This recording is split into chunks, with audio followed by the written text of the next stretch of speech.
bom dia, boa tarde, whatever place you are, Joanne. And thank you first, Joanne and Rajesh, for having the honor of talking with you and hearing your stories. And it's so great to see Bud, who I met in the 70s at the International Council of Adult Education, and John Gaventa, who I met probably in the 70s, 80s at Highlander Center with Miles Horton, and then colleagues from International Participatory Health, Collaborative of Participatory Health Research. It's great to see you as well, and the folks from UNM, and colleagues, new colleagues from around the country. Alexandra, nice to see you. And my tribal colleague Eleanor Tafoya is here, so I really appreciate the kind of diversity and being able to rejoin. But I guess I want to start by saying I am going to talk about participatory research in this challenge that we have in the United States of having to kind of know how to do positivist science, get National Institute of Health grants, and still be true to participatory research and the voices and lives and the power that comes from community. So I really wanted to honor first that people, Rajesh and Joanne, talked about participatory research growing from the social movements, from the indigenous movements of the Global South. That to me was my center, because I started not in participatory research, I started in teaching English as a second language from a Paulo Freire perspective. I worked with John McFadden, who had worked with Paulo Freire in Chile I dropped out of college in 1973, joined an adult education program teaching ESL, learned from immigrant families in East San Jose, California about their lives, their challenges, developed curriculum based on problem posing, based on Freirean praxis, that it's not just talk, but it's action. What are the actions that come out of dialogue? And so that I'll keep talking about Paulo Freire because he's been my distant mentor. I actually had a chance to work with Paulo Freire in the 80s for a week together, and that was a great opportunity for me. But I have kind of centered myself in a Paulo Freire emancipatory education, which of course is part of all of my work in public health and participatory research. I call myself a community-based participatory researcher. That's what we say in public health here in the United States, CBPR. So participatory research from the Global South, but community-based from working with communities. The CDC was very strong about working with communities. So I basically have two objects. I can't, maybe even three, that couldn't confine myself to one, that are part of my personal and professional journey. But the first here, I don't know if you can see it, it's on the right. It's a metallic Jewish prayer bowl from my grandmother, who brought it from Palestine when she returned to the New York after she had been there for 5 years. And she was a luminary for me, Augusta Soretsky Weinberger. She was a Jewish educator, a determined organizer, who, as she got into her elder years in New York City, still managed to fight for rent control, work as in her neighborhood block control, supported or fought against the Columbia University expansion into the neighborhoods. And I always thought of her as an organizer. And she was my rock in many ways. And I've always been insistent, so you can take it down again. I've always been insistent that my own journey as a CBPR researcher is that one of the most important principles is to be who I am. Even if I'm working with indigenous communities, even if I'm working with other communities of color, minority communities, I'm a Jewish middle class, well positioned with a lot of privilege person, but I come from a poor Jewish immigrant family coming in from the 1890s across, fleeing the pogroms in Europe, and coming through Ellis Island. But with the strong belief in education and with dedicated resources, my parents both became academics. They then gave me the resources to become a privileged myself academic, a white academic in hierarchies that we live in, which are white dominated in our country, where a lot of the work that we do in participatory research is with communities that are not ours. And I've had a great privilege of working with Indigenous communities. But this being who I am means the importance of knowing where my power and privilege comes from and how I can use it. So whether it's being able to write NIH grants, whether it's being able to bring resources into communities, whether it's being able to say, I know I have this privilege and I need to be very supportive and help bring faculty of color into the academy so we can change the academic scenario and and actually the types of knowledge that's supported in this in the US. So that's been a lot of my fight, is to really support changing the academy and also working towards honoring the voices of communities. So I think it's been a really important part of recognizing that power is part of participatory research. And how do we share power? And how do we uplift the voices and the knowledge of communities? So I want to turn to my second object. I'll just show it here. It's a beautiful pot from the Pueblo of Acoma, which is one of the pueblos and tribes in New Mexico. You can see it again on the left. And this pot from Acoma, it's a tribal community that I started working with in the 1980s. You can take it down now. Started working with in the 1980s in a prevention program called the Adolescent Social Action Program, or ASAP. And ASAP's goal was to, I'd like to still talk to people, so can we take down the slide? ASAP's goal was to bring high school kids into the emergency room and talk to patients and their families and into the local county jail and talk to inmates about their lives with addiction and about the consequences they faced with substance abuse problems, with ending up in from car crashes or violence in these systems. But we didn't stop with the kids there. It wasn't a scared straight program. It was to have the kids go create back in their communities social action projects, art-based projects, whether it was theater or murals or fotonovelas, back home to really shake up their own peers to do something about the problems of alcohol abuse in their communities. So it was really kind of it was absolutely a Paulo Freire based.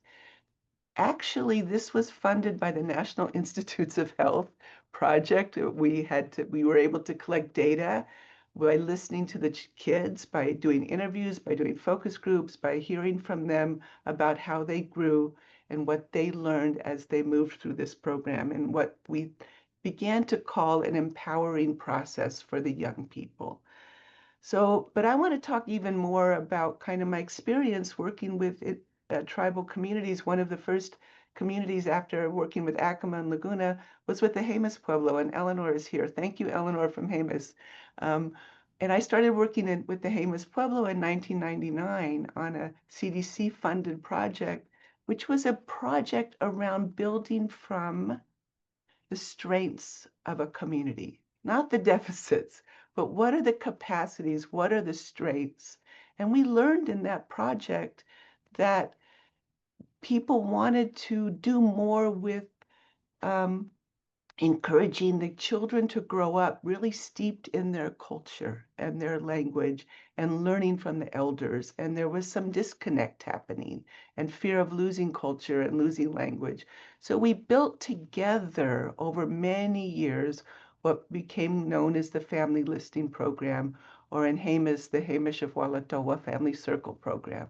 So that was a program where elders were teaching the kids.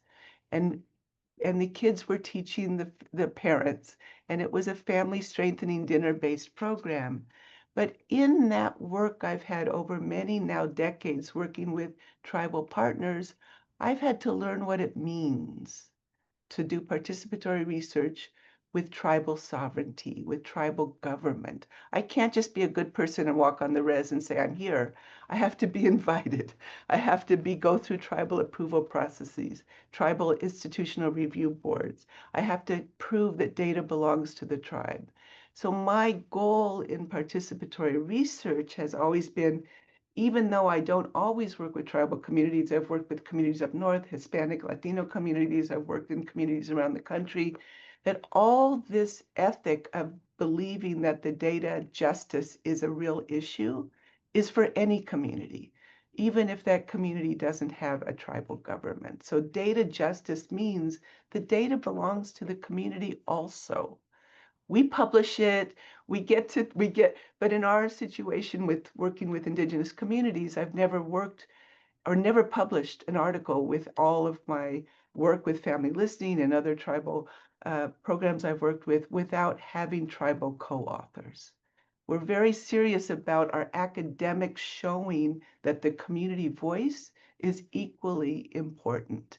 And that's again within this positivist science I also operate in, that I have to publish as an academic in the US. I have to get National Institutes of Health grants or CDC grants or PCORI, Patient-Centered Outcomes Research Institute money, working in a health science center. But how do I still honor the voices, the knowledge that the data is also with the community, that it isn't mine, it isn't my data, it's ours to really for the benefit of the community. So that's been a real important learning for me. I guess I want to also say that the beauty of this Acoma pod reminds me that centering the work in the culture and knowledge of the community is an essential partnership practice. And that's what I've learned too, that this symmetry of the lines, of the perfection of the creation shows me that I always have to understand, where am I working? Where is the culture? Where is the community that I'm working with? And it's always working with, not in, not on, but working with. How do I honor that? And I wanted to say that um, I want to honor my team at the university, which also has Native scholars on it. I can't do it alone. I'm a white scholar. I have white privilege. I don't know the language of the tribes and the communities I work with. So it's really important for my team, Native students, Native scholars, to come together and teach me how to be a better participatory researcher. And I think that's been an important learning for me. So I've learned, I guess I want to kind of end with talking about Freire. I've learned that Freirean praxis for me is the strength of participatory research. It really is. And he was a friend of Fausborda. He met, I don't know, I'm sure, but worked with Freire and Rajesh. And so, he's not with us anymore. But also the fact that when I started teaching English as a second language with a Freirean perspective, I built a curriculum based on the lives and the problems and the issues that families were facing, that immigrants were facing at the time. That's what I have a book I've written, Language and Culture in Conflict, the challenges of immigrants coming to our country, this land. So that was English language curriculum. But what does it mean to really work with a Freirean praxis? It means truly listening. It means going out to the communities and listening, engaging in dialogue, learning from the social movements that Joanne talked about, building that critical recovery history. I love that, Joanne, your language, or the language that was brought to you. Senti pensando, the feeling, and Rajesh talking about the feeling, the five senses. I think that it's really important to kind of listen in that all-encompassing way, engage in dialogue, in cycles of action. And it's always for me, even with an NIH grant, how do I keep this Freirean praxis going and still do both at the same time, really? I wanted to kind of say that these important learnings about best partnership practices is also part of a long-term study that I've done with National Institutes of Health funding called Engage for Equity. And that means that we've really looked at what is participatory research and what are the pathways to participatory research. Now I'm getting to do this work with institutions, with Alexandra from Penn State, who's joined us, where we're looking at what what do the institutions need to do to change so they can better support engaged research. and we're looking at policies and practices to change. I know Rajesh and Bud have been working on this national, worldwide as well, and Rajesh especially with universities in India. How do we transform ourselves so that we're not just white, dominant culture, Western knowledge people, but we really can expand and be a much better multi-layered, multi-evidence, multi-knowledge creation of participatory research. So Engage for Equity, I guess I do want to share this if possible. Um, we've we've um, we've created a model. Does it show a CBPR conceptual model? I always say this is my life in one page where I say I've done all of this literature review down below the big text here, but it's really it's a pathway of 4 domains. Really understanding the context of where we're working, the local, the national, the global context, but really understanding the local culture, the health issues of importance, engaging in partnering. Who do we partner with? How do we partner? And if we're partnering, it determines the actions, the intervention, the research, because partnering changes everything. It's not in my head only, it's partnering. And then we move towards the type of actions that can hopefully lead to the outcomes that people want in their own lives. Maybe not to create a whole political party, but to engage in political change too. And we've published extensively on this model. You can look at it if it makes sense to you. But to me, it's kind of my guiding light of how I do participatory research. And I want to just say that I want to return again to my Jewish heritage here, this beautiful bowl that came to me from my grandmother. And it just, she was a religious Jew. This bowl from hers actually has, you can see it here, has Hebrew lettering around the top lid.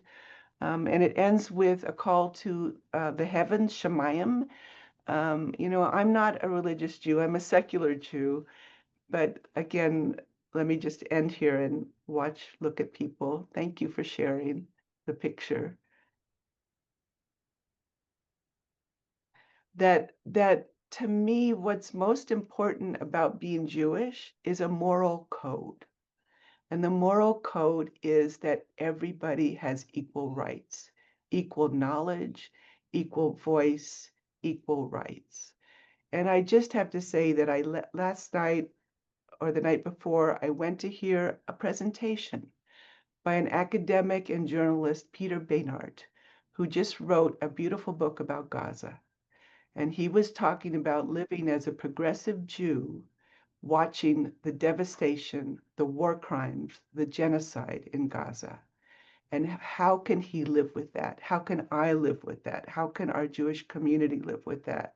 He said something beautiful to me. He said that still lives and tries to live with this moral code that everybody should have equal rights under the law. Palestinians, Jewish Israelis, Arab Israelis, that everyone needs equal rights under the law.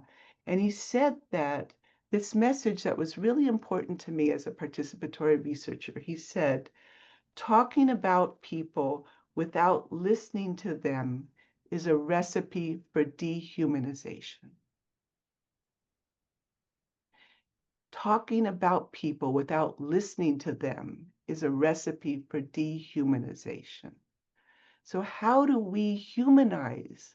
How do we humanize what's happened in our country with the attacks on immigrants, the attacks on our food and health programs in this country, the attacks on science and knowledge in our country? How do we rehumanize our life, both as a citizen in the world and as a participatory researcher? And I think part of for me is to recognize the power of communities. And I'll just mention one last thing.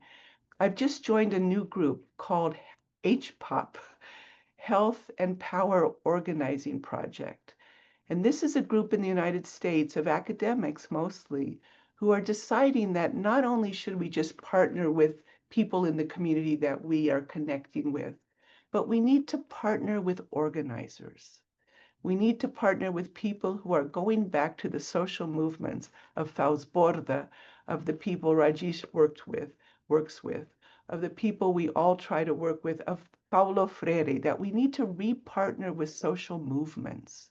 That's what participatory research needs to do now if we're going to counter the fascism that's coming in our global world that we all live in.